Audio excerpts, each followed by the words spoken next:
ఆరాధన పద్ధతులు దేవుడు మార్చాడు అని చెప్పారు. ఇప్పుడు వాయిద్యాలు ఆరాధనలో ఇప్పుడు ఎక్కడ చూసినా క్రీస్తు సంఘంలో వాయిద్యాలు ఉండవు, మిగతా స్థానిక సంఘాల్లో వాయిద్యాలు ఉంటాయి. వాయిద్యాలు వాయించడం అనేది మనుషులకి ఫ్యాషన్ అయిపోయింది. ఆరాధనలో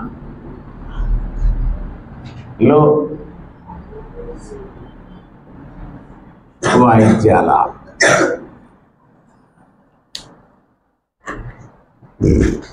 ఆరాధనలో వాయిద్యాల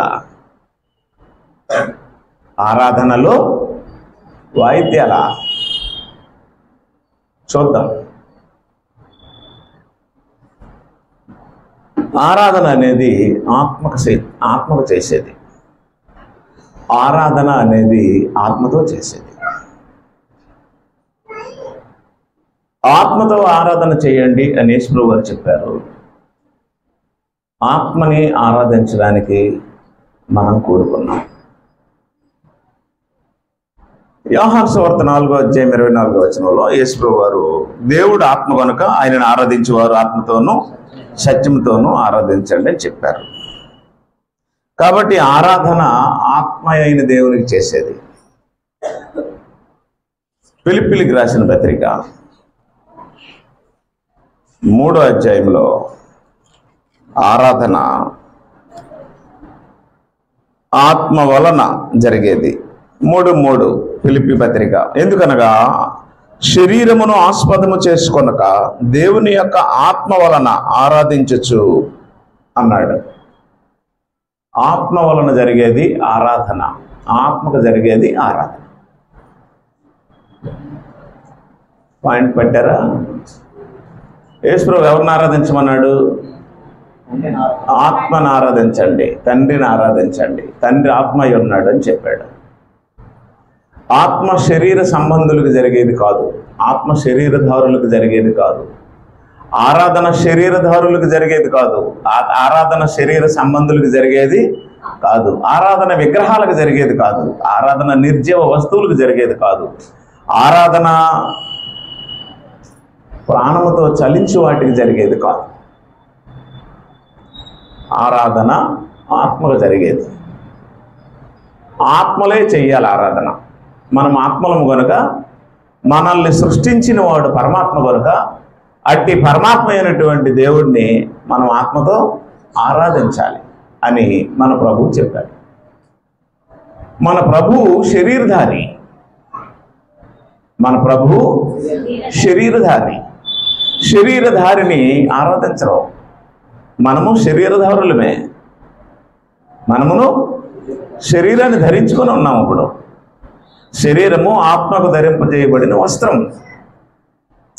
ఆత్మకి దేవుడు ధరించినటువంటి భౌతిక వస్త్రమే శరీరం. ఏ శరీరధారి ఇంకొక శరీరధారిని ఏం చేయకూడదు? ఆరాధించకూడదు. అప్పుడు ఈ శరీరధారులందరూ కలిసి ఎవరిని ఆరాధించాలి అంటే ఆత్మను ఆరాధించాలి. ఎలాగ ఆరాధించాలి అంటే ఆత్మతో ఆరాధించాలి. ఆత్మతో ఆరాధించాలి, ఆత్మ ద్వారా ఆరాధించాలి, ఆత్మీయంగా ఆరాధించాలి. అది ఆరాధన. కాబట్టి అట్టి ఆరాధనలో వాయిద్యాలు ఉన్నాయా? అట్టి ఆరాధనలో దేవుడు వాయిద్యాలు కోరాడా అన్నది మనం జాగ్రత్తగా ఈరోజు పరిశీలన చేస్తాం. నేడు దేవుడంటే భక్తి, దేవుడంటే భయము, దేవుడిని ఆరాధించాలనే కాంక్ష ఉన్న మనుషులు ఎంతోమంది భూమి మీద ఉన్నారు. ఇవాళ ఆదివారం యేసు ప్రభువుని గౌరవించి దేవుడిని ఆరాధించడానికి వచ్చిన వారు అందరూ దేవుడు కావాలనుకునే వచ్చారు, కానీ దేవుడు కోరేది మాత్రం చేయట్లేదు. దేవుడు కావాలనే వస్తారు. ఈరోజు స్నానపానాలు చేసుకొని, బైబిల్ పట్టుకొని, కానుకలు పట్టుకొని, సంతోషంతో ఆనందంతో దేవుని సన్నిధికి గంతులు వేసుకుంటే అంత. అందులోనూ ఇది మొదటి వారము, అందులోనూ ఇది నెలలో మొదటి వారం. ఈ మొదటి వారం అంటే ఈ మత శాఖల్లో మరీ ప్రత్యేకత. మొదటి వారానికి ఉన్నంత ప్రాధాన్యత మిగతా వారాలకు ఉండదు. మొదటి వారంలో ప్రభురాత్రి భోజనం ఇవ్వబడుతుంది. దానికి సంబంధించినటువంటి వస్త్రధారణ, ఉపవాసము, దానికి సంబంధించినటువంటి నిష్ఠ ఎంతో చక్కగా బయలుదేరి వెళ్తున్నామని మనం చూస్తున్నాం. వాళ్ళందరూ దేవుడు కావాలనుకున్న వారే కానీ దేవుడు కోరినట్టు ఆరాధన చేసేవారు కాదు. కాబట్టి దయతో మీరు జాగ్రత్తగా గమనించండి. దేవుడు ఆరాధన కోరాడని యేసు ప్రభు చెప్పారు. యేసు ప్రభు ఆరాధన కోరాడని దేవుడు రాయిస్తే డెఫినెట్గా మనం ఆయన్ని ఆరాధిస్తాం. రాజుని స్తుతించడానికి దేవుడిని ఆరాధించడానికి ఉండే వ్యత్యాసం నేడు క్రైస్తవుల్లో చాలా మందికి తెలియదు. తూర్పు దేశపు జ్ఞానులు యేసుని దేవుడిగా ఆరాధించడానికి రాలా, రాజుగా పూజించడానికి వచ్చారు. రాజుగా ఆయన్ని గౌరవించడానికి వచ్చారు. వారి గౌరవాన్ని బంగారము బోలము సాంబ్రాణులతో గౌరవించి ఇచ్చి చూపించారు. వారి యొక్క మనో వాంఛ, వారి మనో ఆలోచన, వారి మనసు యొక్క ఆలోచన ఉద్దేశం ఏంటంటే ఆయన యూదులకు రాజే, యేసు యూదులకు రాజు. వాళ్ళు అడిగారు వచ్చి, యూదులకు రాజుగా పుట్టినవాడు ఎక్కడున్నాడు? తూర్పు దేశమున మేము ఆయన నక్షత్రమును చూచి ఆయన్ని పూజించి వచ్చామన్నారు. వాళ్ళ కాన్సెప్ట్లో ఆయన రాజు, దేవుడు కాడు. ఆ రాజుని వాళ్ళు ఏం చేయడానికి వచ్చారు? రాజు అన్న భావంతోనే ఆయన్ని గౌరవించడానికి వచ్చారు. ఆయనకి సాష్టాంగ నమస్కారం చేశారు. ఆయనకి బంగారము బోలము సమర్పించారు. తూర్పు దేశపు జ్ఞానులు క్రైస్తవులు కారు. ఇది మీరు మాత్రం గుర్తుంచుకోండి. తూర్పు దేశం నుండి వచ్చే ఈ జ్ఞానులు క్రైస్తవులు కారు, తూర్పు దేశ అన్యులు. ఆత్మని ఆరాధిస్తున్నాం, ఆత్మతో ఆరాధిస్తున్నాం, ఆత్మ ద్వారా ఆరాధిస్తున్నాం. అట్టి ఆరాధనలో దేవుడు వాయిద్యాలు కోరాడా అన్నది మన టాపిక్. చాలా మంది క్రీస్తు సంఘంకి వెళ్ళకండి, మీరు ఏ సంఘంకైనా వెళ్ళండి, అక్కడ చప్పకుంటది ఆరాధన అంటున్నారు. రైట్, నేనేం చెప్తున్నాను అంటే ఇక్కడ సమస్య డబ్బులు కాదు, సమస్య వాయిద్యాలు కాదు. అసలు దేవుడు వాయిద్యాలు కోరాడా, దేవుడు వాయిద్యాలు వాయించమన్నాడా అన్నది తెలుసుకోవాల్సిన ప్రాముఖ్యమైన విషయం. ఆరాధనలో దేవుడు వాయిద్యాలు కోరాడా, వాయించమన్నాడా అన్నది మనం జాగ్రత్తగా పరిశీలించాలి. నెంబర్ 1, పితరుల యుగంలో వాయిద్యాలు లేవు, పాటలు లేవు. అబ్రహాం, ఇస్సాకు, యాకోబుల్లో వాయిద్యాలు లేవు, పాటలు పాడినట్టు ఎక్కడ లేదు. ఇశ్రాయేలీయులు ఐగుప్తు దేశంలో నుండి మోషే ద్వారా విడిపింపబడిన తరువాత నిర్గమకాండం 15 అధ్యాయంలో యెహోవాను గూర్చిన గానం చేశారు. అప్పుడు మిరియాము తదితర స్త్రీలు తంబురు పట్టుకొని తంబురుతోనూ ఆనందంతోనూ సంతోషంతోనూ దేవుడిని ఏం చేశారు? గానం చేశారని రాస్తుంది. అబ్రహాము, ఇస్సాకు, యాకోబుల కాలంలో ఎక్కడ వాయిద్యాలు ఉన్నట్టు, వాయిద్యాలు వాయించినట్లు, చప్పట్లు కొట్టినట్లు ఎక్కడ రికార్డ్ లేదు. వారు బలులేసినట్టు మాత్రం ఉంది, కానీ వాయిద్యాలు వాయించినట్టు ఎక్కడ దేర్ వాజ్ నో రికార్డ్. వారు వాయిద్యాలు వాయించలేదు, బలిపీఠం కట్టి బలులు అర్పించేవారు అంతే. వారు నాట్యం చేసినట్టు కానీ, కీర్తనలు పాడినట్టు కానీ, వారు సంభ్రమ ఆచార్యాలతో దేవుణ్ణి స్తుతించినట్టు కానీ ఎక్కడ రికార్డు లేదు. పితరుల యుగంలో అంటే 2500 సంవత్సరాలు పితరుల యుగంలో వాయిద్యాలు లేవు, పాటలు లేవు. దేవుడి మాటలే విన్నారు, దేవుడు చెప్పినట్టు నడిచారు, బలులు అర్పించారు అంతే. ఆ తరువాత కాలంలో ధర్మశాస్త్ర యుగం అంటే ఇశ్రాయేలీయులు దేవుడు ఐగుప్తు దేశంలో నుండి బయటికి తీసుకొచ్చి సీనాయి పర్వతం దగ్గర వారితో ధర్మశాస్త్రం అనే నిబంధన చేసినప్పుడు ఆ తర్వాత దేవుడు ఏం చేశాడు అంటే వాయిద్యాలు వాయించండి అని వారికి అపాయింట్మెంట్ ఇచ్చాడు. ఇచ్చాడా లేదా? ఇచ్చాడు. వాయిద్యాలు వాయించమని ధర్మశాస్త్ర కాలంలో దేవుడు చెప్పాడు. వారు వాయిద్యాలు వాయించారు. వారు ఏం చేశారు? వాయిద్యాలు వాయించారు. వాయించమని దేవుడు వారికి ఆజ్ఞాపించాడు, యెహోవా ఆజ్ఞాపించాడు. కాబట్టి ధర్మశాస్త్ర కాలంలో ధర్మశాస్త్ర నిబంధన క్రింద వాయిద్యాలు ఉన్నాయి. మీకు ధర్మశాస్త్రంలో వాయిద్యాలు ఉన్నట్టు 10 రిఫరెన్సులు నేను చూపించగలను. 10 రిఫరెన్సులు నేను చూపించగలను. ఒకవేళ మీకు అవసరం అయితే రాసుకోండి. 10 రిఫరెన్సులు నేను పట్టా టకి టకి టకి చెప్పేస్తే మీరు రాసేసుకోండి. నిర్గమకాండం 15:20 వాయిద్యాలు వాయించారు. 2 సమూయేలు గ్రంథం 6:5-15. 2 సమూయేలు గ్రంథం 6:5-15 వాయిద్యాలు చేయించారు, వాయిద్యాలు వాయించారు.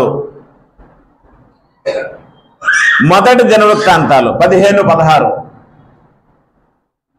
మొదటి దినవృత్తాంతాల గ్రంథం 15:16 వాయిద్యాలు ఉన్నాయి, వాయిద్యాలు ఉన్నాయి. కీర్తన 32:2 వాయిద్యాలు ఉన్నాయి, వాయిద్యాలు ఉన్నాయి. కీర్తనలో రాసి ఉంది. కీర్తన 81:2 వాయిద్యాలు వాయించారు, వాయిద్యాలు ఉన్నాయి. కీర్తన 92:3 వాయిద్యాలు వాయించారు, వాయిద్యాలు ఉన్నాయి. కీర్తన 89:6 వాయిద్యాలు ఉన్నాయని బైబిల్లో, ధర్మశాస్త్రంలో, ధర్మశాస్త్ర సంబంధమైన కీర్తన పుస్తకాల్లో ఉన్నాయి. కీర్తన 149:3 150 కీర్తన 150 3-5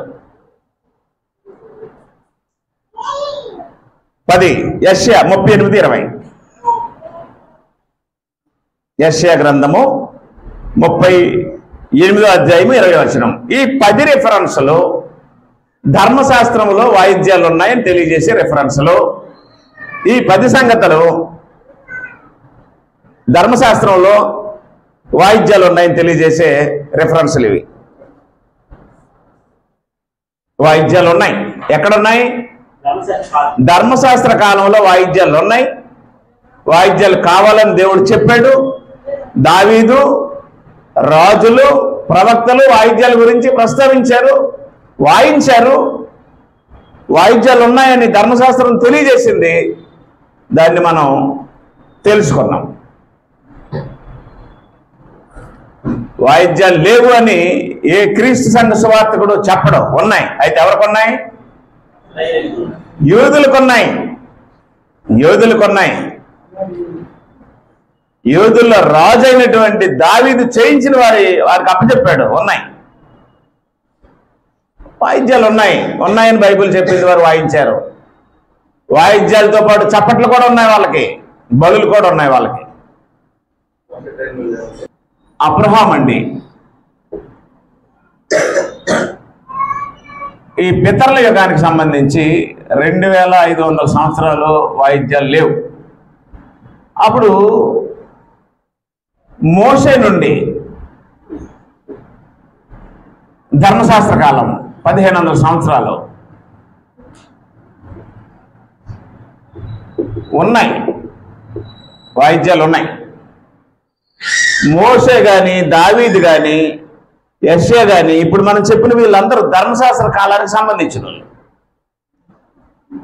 ధర్మశాస్త్ర కాలంలో వాయిద్యాలు ఉన్నాయి. ఇప్పుడు నేను చెప్పిన 10 రిఫరెన్సులు ఇక్కడికి సంబంధించినవి. ఇక్కడ వాయిద్యాలు ఉన్నాయి. వారు వాయించారు. అయితే ఇక్కడ ప్రత్యేకంగా చెప్పుకోవాల్సినటువంటి కొన్ని విషయాలు ఏంటంటే, మనం ఎందుకు వాయిద్యాలు వాయించట్లేదు? నేను ముందే చెప్పాను, మనం ధర్మశాస్త్ర సంబంధం కాదు. మనం ఎవరమో 3 నిబంధనలు ఉంటాయి బైబిల్లో. ఒకటి పాప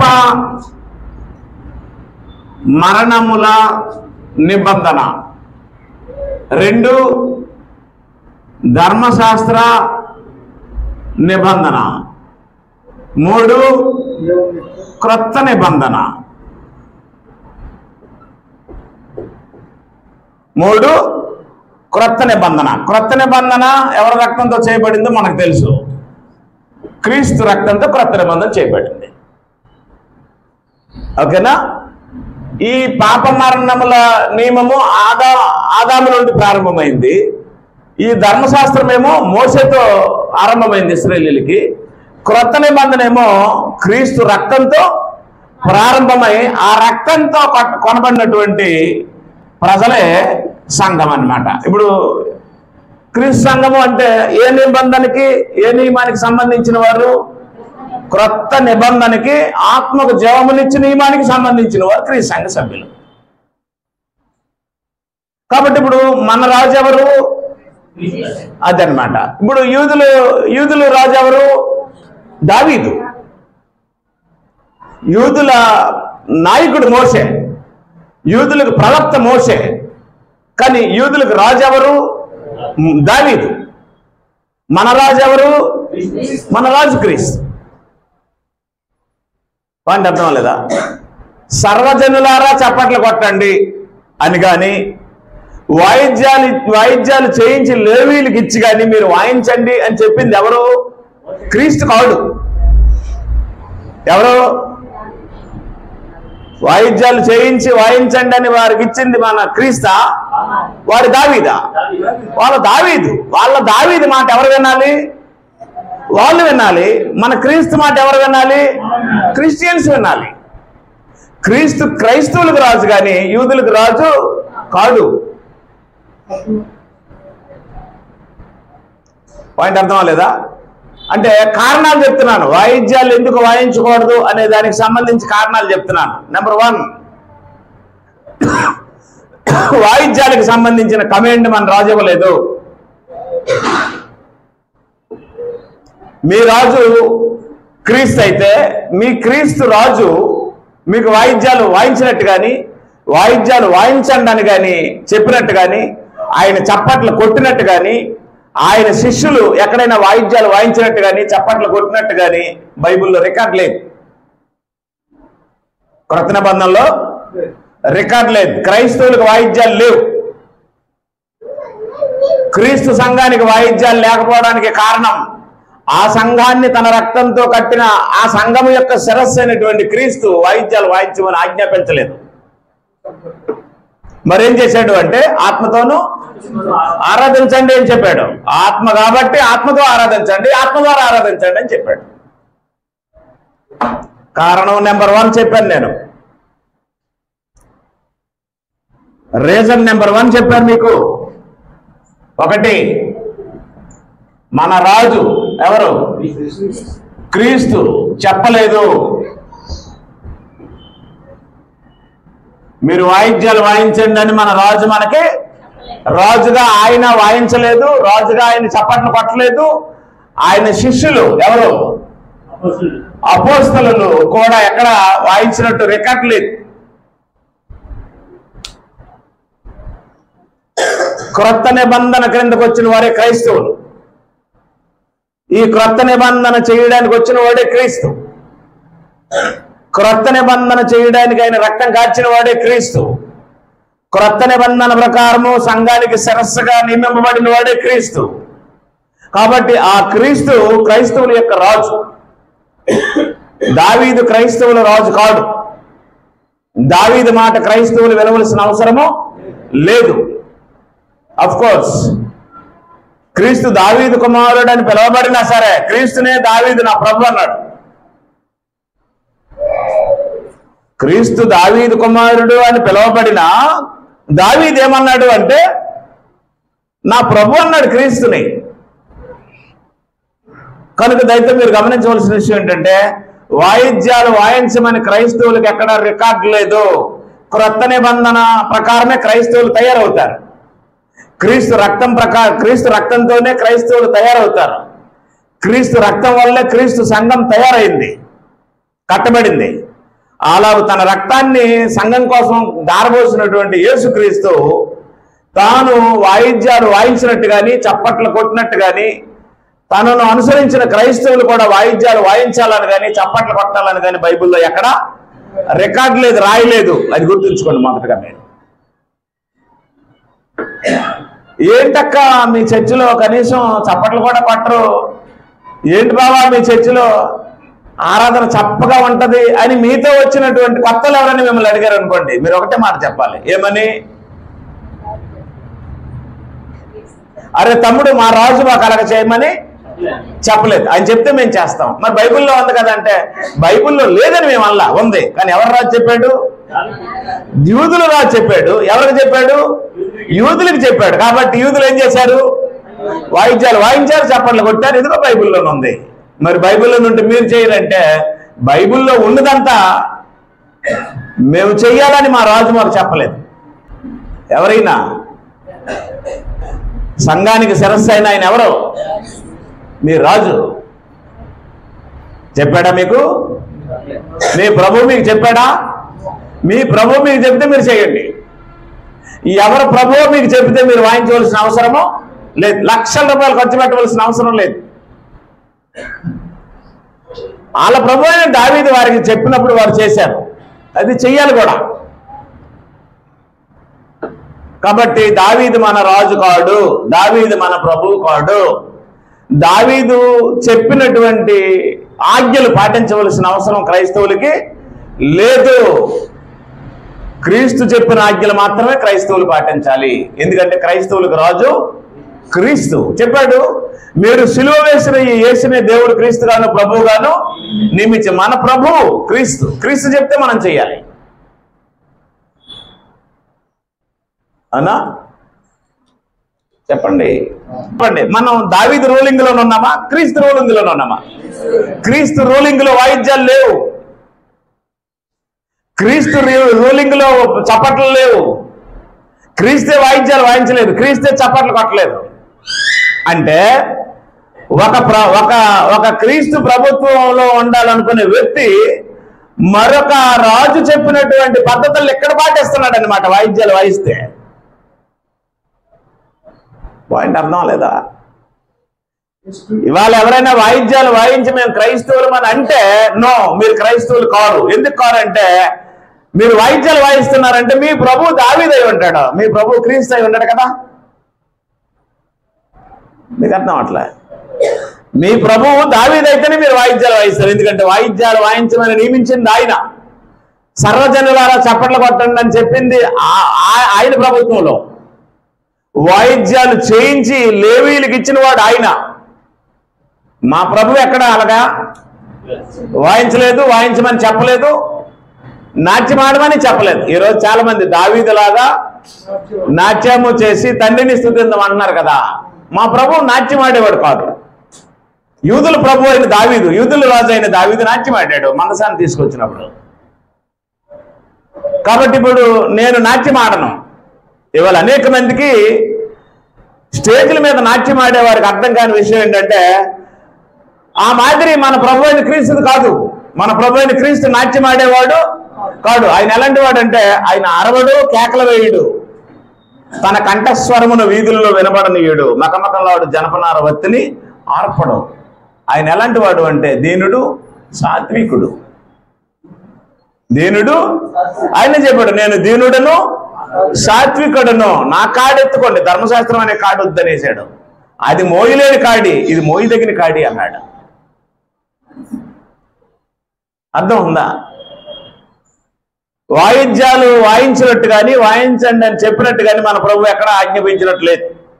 మన ప్రభు ఏం చేశాడంటే, దేవుడు ఆత్మ కనుక ఆయనను ఆరాధించేవారు ఆత్మతో సత్యముతో ఆరాధించండి అని చెప్పాడు. 2, ఆయన శిష్యులైనటువంటి అపోస్తలులు ఏం చేశారు అంటే, ఆత్మ ద్వారా ఆరాధన చేశారు, వాక్యానుసారంగా ఆరాధన చేశారు తప్ప ఈ నియమంలో, అంటే ఈ క్రొత్త నిబంధన నియమంలో, ఈ క్రీస్తు రక్తముతో చేత చేయబడిన నియమంలో, ఈ క్రీస్తు యొక్క శిరస్సు కింద, క్రీస్తు యొక్క పరిపాలన కింద, క్రీస్తు యొక్క ప్రభుత్వం కింద ఉన్న సంఘము వాయిద్యాలు వాయించదు.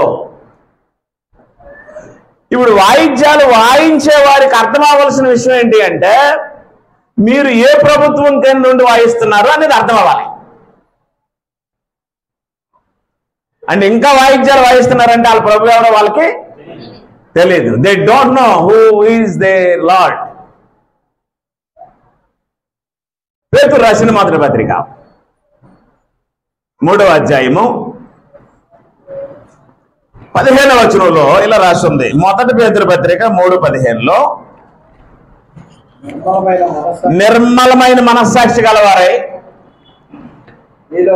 మీలో ఉన్న నిరీక్షణను గూర్చి హేతువడుగు ప్రతివానికి సాత్వికముతోనూ భయముతోనూ సమాధానం చెప్పుటకు ఎల్లప్పుడూ సిద్ధముగా ఉండి మీ హృదయాలందు దావీదును ప్రభువుగా ప్రతిష్ఠించండి అని ఉందా?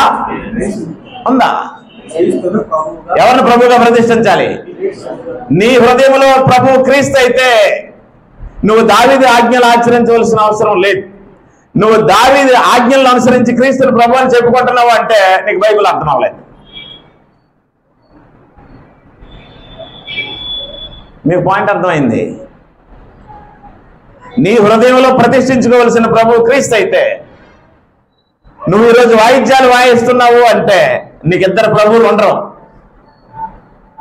ఒక వ్యక్తి 2 ప్రభుత్వాల క్రింద పరిపాలన చేయబడలేడు. నీకు అక్కడ ప్రభు దావీదు అయితే దావీదు అవ్వాలి, లేదు క్రీస్తు అయితే క్రీస్తు అవ్వాలి. చెప్పండి, బైబిల్ ఏమని చెప్పింది? మనం క్రైస్తవులుగా ఎవరిని హృదయంలో ప్రభు అని ప్రతిష్ఠించుకోవాలి? క్రీస్తుని ప్రభు అని నీ హృదయంలో ప్రతిష్ఠించుకుంటే దేవుడు ఆత్మ కనుక ఆయన ఆత్మతోనూ సత్యముతోనూ ఆరాధించండి అని ఆయన మాటను గౌరవించండి. ఆత్మతో ఆరాధించండి, ఆత్మని ఆరాధించండి, ఆత్మ ద్వారా ఆరాధించండి. పాయింట్ నెంబర్ 1 అక్కడే క్లియర్ అయిపోద్ది, ఇంకేం అక్కర్లా. వాయిద్యాలు క్రొత్త నిబంధనకు సంబంధించినవి కావు. క్రొత్త నిబంధనకు రక్తం కార్చిన క్రీస్తు చెప్పలేదు కాబట్టి క్రీస్తు సంఘం వాయిద్యాలు వాయించదు.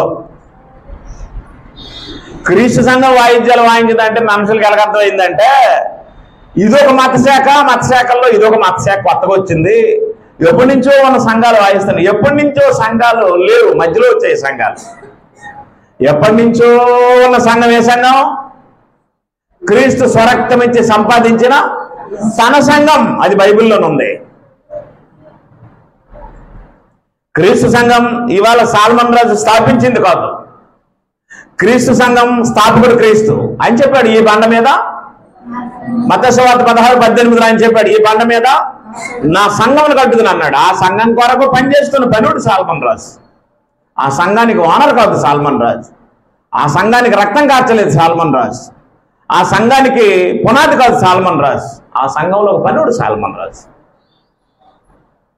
ఆ సంఘము సత్యమునకు స్తంభమును ఆధారమునై ఉంది. ఆ సంఘము ఆయన రక్తంతో కట్టబడింది. ఆ సంఘము స్థాపకుడు, ఆ సంఘ పునాది, ఆ సంఘానికి శిరస్సు, ఆ సంఘానికి ప్రభువు, ఆ సంఘానికి పరిపాలకుడు. నిన్నెక్కడ వాయిద్యాలు వాయించమని కోరినట్టు బైబిల్లో ఒక్క రెఫరెన్స్ కూడా లేదు. ఇంకో విషయం ఏంటంటే పాత నిబంధనలో వాయిద్యాలు ఉన్నాయి, ధర్మశాస్త్ర సంబంధులకు వాయిద్యాలు ఉన్నాయి. లేవీలు వాయిద్యాలు వాయించారు, దావీదు వాయిద్యాలు చేయించాడు అనడానికి 10 రిఫరెన్సులు చెప్పిన నేను క్రైస్తవులకి వాయిద్యాలు లేవు, క్రీస్తునందు వాయిద్యాలు లేవు, క్రీస్తు పరిపాలనలో వాయిద్యాలు లేవు అనడానికి మరొక 10 రిఫరెన్సులు కూడా చెప్పగలను, చెప్తాను కూడా. అది నెంబర్ 1. నెంబర్ 2 ఏంటంటే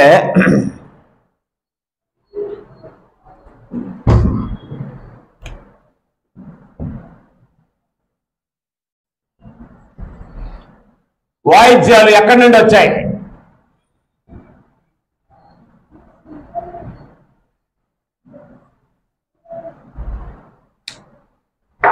వాయిద్యాలు ఎక్కడి నుండి వచ్చాయి? వాయించే వరకు తెలియాలి. మీకు తెలుసా? తెలీదా? ఎన్ని సంవత్సరాలు అయింది దేవుడిని నమ్మి? ఎన్ని సంవత్సరాలు అయింది బైబిల్ పట్టుకొని? ఎన్ని సంవత్సరాల నుంచి బైబిల్ పట్టుకొని సేవకులుగా, ఎన్ని సంవత్సరాల నుండి బైబిల్ పట్టుకొని విశ్వాసులుగా? మళ్ళీ మేము పుట్టు క్రైస్తవులమే, మేము బోర్న్ క్రిస్టియన్స్, మా తల్లిదండ్రులు, మా తాతలు, మా ముత్తాతలు క్రైస్తవులని బైబిల్లో పేర్లు పెట్టుకున్న వాళ్ళు ఉన్నారు కదా, లేరా? మరి వాయిద్యాలు ఎక్కడి నుండి వచ్చాయి అనేది తెలియకపోతే ఎలా? వాయిద్యాలు ఒక శాపగ్రస్తుడి ఇంట్లో నుండి వచ్చాయి, కయ్యని ఇంట్లో నుండి వచ్చాయి. ఆదికాండం 4వ అధ్యాయం మనం చదివినట్లయితే వాయిద్యాలు ఒక శాపగ్రస్తుడి నుండి వచ్చాయి, ఒక కయీను ఇంట్లో నుండి వచ్చాయి. కయీను మంచోడా దుర్మార్గుడా? హలో, కయీను మంచోడా చెడ్డోడా? వాయిద్యాలు ఒక భ్రష్టుడి కుటుంబంలో నుంచి వచ్చాయి. వాయిద్యాలు ఒక హంతకుడి ఇంట్లో నుంచి వచ్చాయి. వాయిద్యాలు ఒక దేశ దిమ్మరి కొడుకు తయారు చేశాడు. వాయిద్యాలు ఒక నెత్తి మీద శాపం పెట్టుకున్న ఇంట్లో నుంచి వచ్చాయి వాయిద్యాలు. ఆదికాండము 4వ అధ్యాయము, ఆదాము తన భార్య అయిన హవ్వను కోరినప్పుడు ఆమె గర్భవతి అయి కయీనుని కని యెహోవా దయ వల్ల నేను ఒక మనుషుని సంపాదించుకున్నాను అన్నది. తర్వాత ఆమె అతని తమ్ముడు హేబేలు కనెను. హేబేలు గొర్రెలు కాపరి, కయీను భూమిని సేతిపరచువాడు. అప్పుడు కయీను హేబేలు పెరిగి పెద్దవాళ్ళు 2 కానుకలు తీసుకొచ్చారు. అప్పుడు దేవుడు హేబేలు అర్పణ స్వీకరించాడు, కయీను అర్పణ స్వీకరించలే. ఎందుకు స్వీకరించలేదంటే అప్పటికే కయీను సాతానికి మనసు ఇచ్చాడు. మనసు ఇవ్వడము మాట ఇవ్వడము చాలా ప్రమాదం తెలుసా మీకు? మనసిస్తే బ్రతుకు నాశనం అయిపోద్ది, మాటిస్తే పరిస్థితులు తారుమారైపోతాయి. వాయిద్యాలు క్రైస్తవులు వాయించకపోవడానికి కారణం ఏంటి? నెంబర్ 1, నీ ప్రభు వాయించలేదు, నిన్ను వాయించమని చెప్పలేదు. వాయిద్యాలు క్రీస్తు సంఘం ఎందుకు వాయించదు అంటే అవి ఒక శాపగ్రస్తుడి ఇంట్లో నుంచి వచ్చాయి. ఎవడా శాపగ్రస్తుడు? ఒక నరహంతకుడి ఇంట్లో నుంచి వచ్చాయి. ఎవడా నరహంతకుడు? ఒక దేశ దిమ్మరి ఇంట్లో నుంచి వచ్చాయి. ఎవడా దేశ దిమ్మరి? ఒక 2 పిల్లలు ఉంచుకున్నటువంటి కుటుంబ సభ్యుల్లో నుంచి వచ్చాయి. ఆడి ఫ్యామిలీలో 2 భార్యలు ఉంటారు, ఆడి ఫ్యామిలీలో వాయిద్యాలు వచ్చాయి. కయీనుకి 2 పిల్లలు పుట్టారు, యాబాలు యోబాలు. ఒకడు 2 పిల్లలు పెళ్ళిళ్ళు చేసుకున్నాడు. ఒకడు 2 భార్యలు, ఒకడు వాయిద్యాలు ఉత్పత్తి చేశాడు, ఫ్యాక్టరీ అయిపోయింది అనమాట. చూడండి ఆదికాండం 4వ అధ్యాయము, ఆదికాండం 4వ అధ్యాయం 16 నుండి నేను చదువుతాను, మీరు అందరూ వినండి. అప్పుడు కయీను యెహోవా సన్నిధిలో నుండి బయలు వెళ్ళి ఏదేనుకు తూర్పు దిక్కున నోదు దేశంలో కాపురం ఉండెను. కయీను తన భార్యను కూడినప్పుడు ఆమె గర్భవతి అయి హనోకును కనెను. అప్పుడు అతడు ఒక ఊరు కట్టించి ఆ ఊరికి తన కుమారుని పేరు పెట్టి హనోకు పేరు పెట్టెను. హనోకుకు ఎరాదు పుట్టెను. ఎరాదు మహూయేలు కనెను. మహూయేలు మతుషేయులను కనెను. మతుషేయులు లెముకును కనెను. ఇక్కడ 19వ వచనం చూడండి. లెమెకు 2 స్త్రీలను పెండ్లు చేసుకొనెను. పోలిగామి అంటే బహు భార్యత్వము ఎవరిలో నుంచి వచ్చింది? కయీను కొడుకులో నుంచి వచ్చింది, కయీను కుటుంబంలో నుంచి వచ్చింది. ఒకే నరుడికి ఒకే భార్య ఉండాలని ఎవరిలో నుంచి వచ్చింది? దేవుడిలో నుంచి వచ్చింది, క్రీస్తులో నుంచి వచ్చింది. అవునా? దేవుడు ఆదాముకి 2 పక్కటెముకలు ఇరిసి తయారు చేశాడా? ఒకే పక్కటెముకను తీసాడా? కాబట్టి ఒక పురుషుడికి ఒక స్త్రీ అనేది ఆది నుండి దేవుడు ఏర్పాటు చేసిన పద్ధతి అది. ఏ స్త్రీ కూడా సహించలేదు ఇంకొక స్త్రీ తన భర్త పక్కన నిలబడితే. ఇప్పుడు ఈ దుర్మార్గుడు ఏం చేశాడు? 2 పెళ్లి చేసుకున్నాడు. దేవుని సంకల్పంలో 2 స్త్రీల వివాహం లేదు. ఒక స్త్రీ 2 పురుషులు వివాహం చేసుకోవడము లేదు. రెండోది, వయసులో పెద్ద పురుషుడు వయసులో పెద్ద స్త్రీని వయసులో పురుషుడు చేసుకోకూడదు. రేపు నీకు పెళ్లి చేయాలనుకమ్మా, పురుషుడు ఒక రోజైనా పెద్దోడై ఉండాలా, ఒక గంటైనా పెద్దోడై ఉండాలా, ఒక సంవత్సరమైనా పెద్దోడై ఉండాలా. నువ్వు పెద్దదానివి, నిన్ను చేసుకునేవాడు చిన్నోడు అయితే దైవ విరుద్ధమైన పని, అది సృష్టి విరుద్ధమైన పని. ఒక స్త్రీ ఒక పురుషుడికి ఇచ్చి పెళ్లి చేయడం దేవుని నియమం. ఒక పురుషుడు 2 స్త్రీలను పెళ్లి చేసుకోవడం సాతాను నియమం. కయీను కుటుంబంలో అవి ఉన్నాయన్నమాట. అప్పుడు అదే కయీను కుటుంబంలో రెండోవాడు ఏం చేశాడు? 21వ వచనంలో ఆదా యోబాలను కనెను. అతడు పశువులు గలవాడై గుడారములో నివసించే వారికి మూల పురుషుడు. అతని సహోదరుని పేరు యోబాలు. ఇతడు సితారాను సానికను వాడుకు చేయవారందరికి మూల పురుషుడు. ఎక్కడి నుంచి వచ్చాయి వాయిద్యాలు? భూమి మీద మొట్టమొదటి దుర్మార్గుడైనటువంటి శాపగ్రస్తుడైనటువంటి కయీను కుటుంబంలో నుంచి పుట్టాయి వాయిద్యాలు. పిల్లను గ్రోవి వాళ్ళ దగ్గర నుండి వచ్చింది. సితారా వాళ్ళ దగ్గర నుంచి వచ్చింది. ఓకేనా? మరి ఒక దుర్మార్గుడు కుటుంబంలో నుంచి వాయిద్యాలు వస్తే మరి దేవుడు ధర్మశాస్త్ర కాలంలో వాయిద్యాలు వాయించమని వాళ్ళకెందుకు ఆజ్ఞాపించాడనే డౌట్ మనకు వస్తుంది. అవునా? ఇప్పుడు వాయిద్యాలు వాయించడానికి ఒక కారణం ఉంది. 2వ దినవృత్తాంతాలు 29వ అధ్యాయం 25 నుండి చదువుతాను. మరియు దావీదును దావీదు రాజునకు దీర్ఘదర్శి అయిన గాదును ఆ ప్రవక్త అయిన నాతానును చేసిన నిర్ణయం చెప్పున యెహోవా మందిరములో తాళములు స్వరమండలములు సితారాలు వాయించుటకై అతడు లేవీలను ఏర్పాటు చేసెను. అలాగూ జరగవలనని యెహోవా తన ప్రవక్త ద్వారా ఆజ్ఞాపించి ఉండెను. ఏర్పాటు చేసింది ఎవరు? దావీదు. అలా జరగాలని నియమించింది ఎవరు? దేవుడు. అప్పుడు దావీదు చేయించిన వాయిద్యములను వాయించుటకు 26వ వచనం చూడండి. దావీదు 26వ వచనంలో దావీదు ఏం చేశాడట? వాయిద్యాలు ఎవరు తయారు చేయించారు? దావీదు చేయించిన వాయిద్యాలు అన్నాడు. నేను లాస్ట్ వీక్ మీకు చెప్పానో లేదో, వాయిద్యాలు దేనితో చేయబడ్డాయి? సరళ వృక్షపు మానుతో చేయబడ్డాయి. ఆదికాండము 6వ అధ్యాయము 7వ వచనం.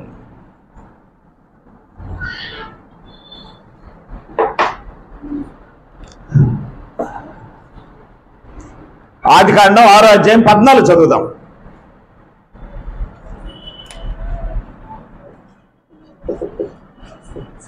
ఆదికాండం 6వ అధ్యాయం 14వ వచనంలో వాడ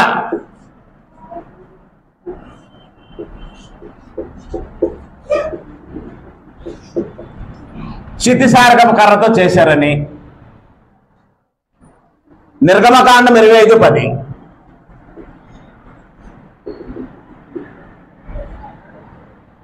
మందసం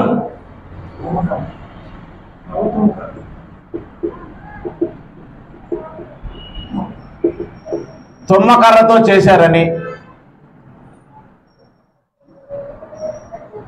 మొదటి రాజుల గ్రంథం 6:9-10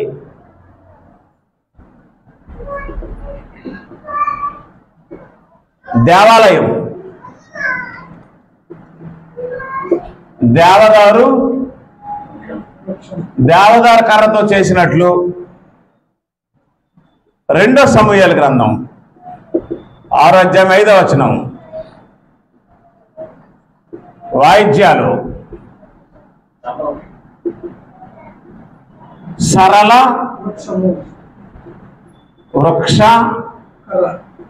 కర్రతో చేసినట్లు మనం చూస్తాం. ఒకవేళ నేను ఎంతమంది మీకు చెప్తే మరొకసారి చెప్తున్నాను, గుర్తుంచుకోండి. మనం వాయిద్యాలు వాయించకపోవడానికి గల కారణం ఏంటంటే కర్ర మార్చొచ్చా? రాశారా? ఇప్పుడు దేవుడు నోవహును వారు చేసుకోమన్నప్పుడు ఏ కర్ర వాడమన్నాడు? లేదండి నేను మామిడి కర్ర వాడుతాను, అదైతే ఇంకా బాగుంటుంది అని చెప్పొచ్చా? దేవుడికి ఎదురు చెప్పొచ్చా? దేవుడు చెప్పింది చెయ్యాలా, తిరిగి దేవుడికి చెప్పాలా? చెప్పిందే చెయ్యాలి. 30 సంవత్సరాలు కాలి నడకను ప్రజలను నడిపించాడో, ఎన్ని అవమానాలు, ఎన్ని సనుగులు, ఎన్ని సంశయాలు ప్రజలు ఆయన మీద చేసినప్పుడు బాధలు పడి ఆ ప్రజల కోసం ప్రార్థన చేశాడో, ఆయన పొరపాటు వల్ల కానాన్ దేశంలోనికి అడుగు పెట్టలేకపోయాడు. మాట్లాడు అని అన్నారు, వీళ్ళు నన్ను బీపీ రేజెక్కించారు, చెస్ట్ కొట్టేశాను. అది తప్పే అంటే అది తప్పే. నువ్వు దేవుడు కాదు, నేను దేవుడిని. నేనేది చెప్తే నువ్వే చెయ్యాలి. కాబట్టి వాడు చేసుకోవడానికి ఏ కర్ర చెప్తే ఆ కర్ర వాడాలి. 2 మందసం చెయ్యండి అని చెప్పినప్పుడు ఏ కర్ర వాడమన్నాడు? తుమ్మకర్రే. వాడి అర్థంలో ఏ కర్ర అన్నాడు? తుమ్మకర్ర అంటే తుమ్మకర్రే. తుమ్మకర్ర బాగోదండి, పగిలిపోద్దండి, టేప్ కర్ర అయితే సూపర్గా ఉంటుంది, మా ఇంట్లో మంచం కూడా చేయించానండి అని అన్నాం అనుకోండి, డోంట్ టాక్ అంటాడు. పాయింట్ అర్థం లేదా? టేక్ పాలిష్ పెడితే సూపర్గా ఉంటుందండి, మందసం టేకర్తో చేయించేస్తానంటే అన్నాడు అనుకోండి, గెట్అవుట్ అనేస్తాడు. ఆయన ఏది చెప్తే అదే వేదం. అప్పుడు దేవాలయం కట్టినప్పుడు రాజు అయినటువంటి సొలొమోను ఏ కర్ర వాడాడు? దేవదారు వృక్షాలే వాడాడు. దేవదారు వృక్షాలంటే అవి ఎలా ఉంటాయో, ఎంత స్ట్రాంగ్గా ఉంటాయో, ఎంత అలంకారంగా ఉంటాయో నాకు తెలియదు. కానీ సొలొమోను దేవదారు మ్రాణులతో దేవాలయాన్ని నిర్మించాడు. బంగారం దానికి తాపాడు. అప్పుడు దావీదు చేయించిన వాయిద్యాలు అన్నాడు కదా, దినవృత్తాంతాలు 2 దినవృత్తాంతాలు 29 అధ్యాయం మనం ఒక మాట చదివాం 26లో. 2 దినవృత్తాంతాల గ్రంథం 29 అధ్యాయం 26వ వచనంలో దావీదు చేయించిన వాయిద్యాలు అని రాసి ఉందా లేదా? చెప్పండి. దావీదు ఏం చేయించాడు? వాయిద్యాలు చేయించాడు. అప్పుడు దేంతో చేయించాడు అంటే ఇదిగో రెఫరెన్స్ తీసి చూడండి. 2 సమూయేలు గ్రంథం చదవండి సార్, 6వ అధ్యాయం 5వ వచనం చదవండి. ఒకళ్ళు చదవండి, పురుషులు ఎవరైనా సరే. దావీదు ఇశ్రాయేలు అందరూ అదిగో సరళ వృక్షపు కర్రతో చేయబడిన నానా విధములైన సితారాలు, స్వరమండలాలు, తంబుర, మృదంగాలు, పెద్ద తాళాలు వాయించొచ్చు. రైట్. దావీదు ఏ కర్రతో చేయించాడు వాయిద్యాలు? వాడు ఏ కర్రతో చేయించాడు? సిద్ధారకత్నాను. మందసం ఏ కర్రతో చేయమన్నాడు? తుమ్మకర్ర. దేవాలయంకి ఏ కర్ర వాడారు?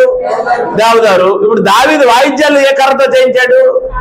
సరళ వృక్షంతో చేయిస్తే ఇప్పుడు ఈ పియోనా, ఇప్పుడు ఈ కీబోర్డు, లేకపోతే ఈ తబలా, లేకపోతే ఈ గిలక, ఈ తప్పిట ఏ కర్ర అయి ఉండాలి? సరళ వృక్షంతో చేసినవై ఉండాలి. కర్ర మార్చేసారేంటి మీరు అని అడిగాను నేను. కర్ర మార్చడానికి మీకు ఎవరు చెప్పారు అధికారం? మీకు ఎవరు ఇచ్చారు అని చెప్పాడు. ఒకటి. రెండోది, ఈ వాయిద్యాలు ఈ కర్రతోనే వాయించాలని మీరు చెప్పినోడు ఎవరు? యేసు చెప్పాడా? దావీదు చెప్పాడా? దావీదు చెప్తే ఎవరు వాయించాలి? లేవీయులు వాయించాలి. యేసు చెప్తే ఎవరు వాయించాలి? క్రైస్తవులు వాయించాలి. యేసు ఎక్కడ ఏ రకమైన ఒడ్డును వాడినట్టు బైబిల్లో రికార్డు లేదు. అర్థమైందమ్మా? యేసు ఏం చేయమన్నాడు? ఆత్మతో ఆరాధించండి అని చెప్పాడు. దావీదు ఏం చెప్పాడు? ఇదిగో సరళ వృక్షపు మ్రాణుతో చేయబడిన ఈ తాళాలు, ఈ స్వరమండలం, ఈ సితార, ఈ ఈ మధ్యలో ఇవన్నీ మీరు, ఈ తాళాలు మీరు వాయించండి అని చెప్పాడు. కాబట్టి రాజైన దావీదు తన ప్రజలకు ఇచ్చినటువంటి ఆజ్ఞను బట్టి వారు దేవుడికి వాయిద్యాలు వాయించారు. రాజైనటువంటి క్రీస్తు తన ప్రజలైన క్రైస్తవులకి వాయిద్యాలు ఎక్కడ ఇచ్చినట్టు రికార్డుల్లో లేదు. నా పాయింట్ ఏంటంటే, మీ రాజు క్రీస్తా, మీ రాజు దావీదా? మీ రాజు క్రీస్తు అయితే వాయిద్యాలు ఉండవు, ఎందుకంటే మీ రాజు అవి చెప్పలేదు. వాళ్ళ రాజు దావీదు కాబట్టి వాళ్ళు వాయించారు. వాళ్ళు వాయించినట్టు 10 రిఫరెన్స్ల ఆధారం ఉన్నాయి. కాబట్టి ఈరోజు ఆరాధనలో ఏమి ఉండకూడదు? రెండో కారణం చెప్పాను మీకు. వాయిద్యాలు ఒక భ్రష్టుడి కుటుంబంలో నుంచి వచ్చాయి. వాయిద్యాలు ఒక రాజు వాయించమని వారికి చేయించి ఒక కర్రతో ఇచ్చాడు ప్రత్యేకంగా, వారు వాయించారు. ఈరోజు మనం వాయించకపోవడానికి కారణం ఏంటంటే, మన రాజు మనకు చెప్పలేదు, వాళ్ళ రాజు వాళ్ళకి చెప్పాడు. ఓకేనా? వాయిద్యాలు వాయించకపోవడానికి కారణం అది. మరి ఎందుకు మనం వాయిద్యాలు వాయించలేదు అంటే, వాయిద్యాలు ఒక భ్రష్టుని కుటుంబంలో నుంచి వచ్చాయి. రెండోది, వాయిద్యాలు ఒక రకమైన కర్రతో చేయబడ్డాయి. మూడోది, వాయిద్యాలు మన రాజు చెప్పలేదు, ఆలరాజు చెప్పాడు. ఆ వాయిద్యాలు దేవుడు ఏమనేసాడు తెలుసా? ఆమోసు గ్రంథం 6వ అధ్యాయం. ఆమోసు గ్రంథము, ఆమోసు చెప్తున్నానే నామోసుగా చూడకండి, దేవుడే చెప్పేశాడు. హోషేయ, యోవేలు, ఆమోసు 6వ అధ్యాయం 5వ వచనంలో ఇలా రాసి ఉంది. స్వరమండలముతో కలిసి పిచ్చి పాటలు పాడుచు దావీదు వలనే వాయించు వాయిద్యములను కల్పించుకొందురు. అమ్మా, 6వ అధ్యాయం 5వ వచనం. అర్థమైందమ్మా? చూసావా? బైబిల్లో చూసావా? అది అండర్లైన్ చెయ్యి. నువ్వు బాగా పాటలు పాడతావు, ఆ పాటకి గ్యాప్ ఇచ్చినప్పుడు వాళ్ళు వాయిద్యాలు వాయిస్తారు, అవి మనకు ఉల్లాసంగా అనిపిస్తాయి. కానీ దేవుడికి పిచ్చి పాటలు అంటే ఇక్కడ రాశాడు క్లియర్గా. ఆమోసు గ్రంథం 6:5 మళ్ళీ చదువుతాను చూడమ్మా. ఏమనుంది? స్వరమండలముతో కలిసి పిచ్చి పాటలు పాడుచు దావీదు వలనే వాయించు వాయిద్యములను కల్పించుకొందురు. దేవుడు ఏమన్నాడు? దావీదు వలనే కల్పించుకున్న వాయిద్యాలు కల్పించుకొని ఏ పాటలు పాడుతున్నారు మీరు? పిచ్చి పాటలు పాడుతున్నారు అనేసాడు ఫైనల్ గా దాన్ని. అంటే అది దేవునికి నిజంగా ఇష్టమైతే పిచ్చి అంట కదా. ఈ రోజు కూడా వాయిద్యాలు వాయించే వరకు ఏం పట్టింది? పిచ్చి పట్టేసింది, పిచ్చి. కాబట్టి 2 విషయాలు మీకు నేను దృఢపరిచాను. ఇంకా చాలా విషయాలు ఉన్నాయి, తర్వాత మాట్లాడతాను. వాయిద్యాలు వాయించవచ్చా వాయించకూడదా అనే విషయాన్ని మీద మాట్లాడతాను. ఆరాధనలో వాయిద్యాలు ఉండాలా?